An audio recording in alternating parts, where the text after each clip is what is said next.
بسم اللہ الرحمن الرحیم۔ پیارے دوستو، مرشد پاک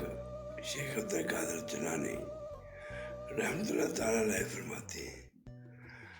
کہ جو انسان اللہ کے آگے جھکتا ہے اور اللہ کے نیک بندے جو ہیں ان کا احترام وہ کرتا ہے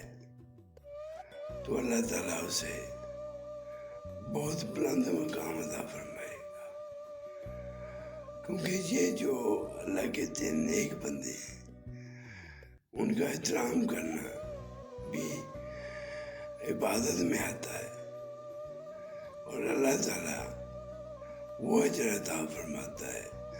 کہ جو اللہ کے عالم دین ہے اور یہ اللہ ہے ان کا احترام ہم پہ فرض ہے۔